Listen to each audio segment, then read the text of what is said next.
Welcome in.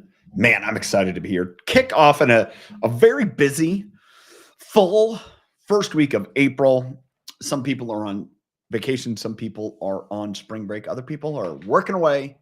It is what it is. I'm here with you. Don't worry. We're good, right?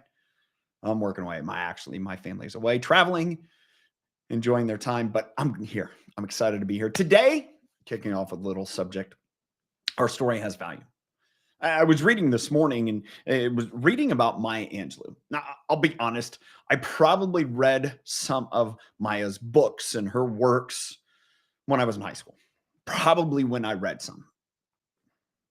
I'm sorry, Mrs. Ream, I do not remember any of them. But this morning, as it really stuck to me, and as I digest this, I realized, man, our story has value. Every one of us has a story, and it's when we come to grips with that story and its meaning. I test that myself. When I was younger, I endured a tragic event in my life. And it probably took me many long years to understand how to communicate about it, why to communicate about it, its value.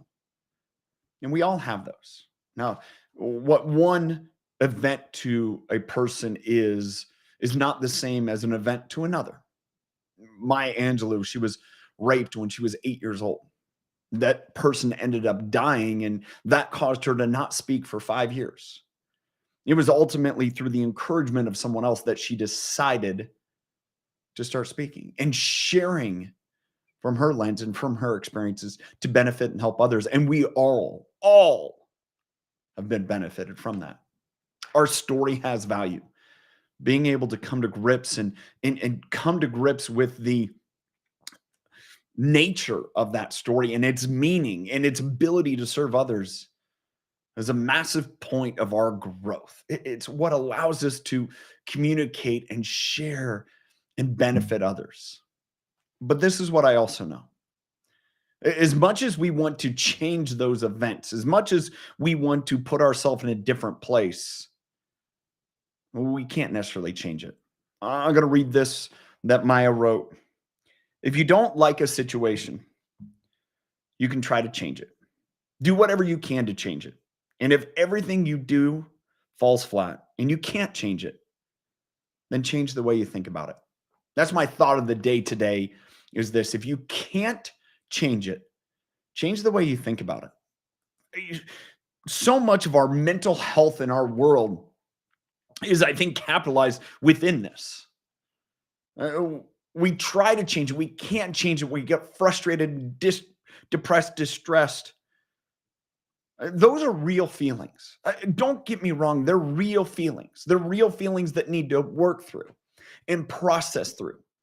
But I also know through counseling and through therapy and through all those tools, one of the biggest actions that you can do is how you think about it. I've said this before. I'm going to say it again. My friend Brian shares this idea with me. Use gratitude as a weapon.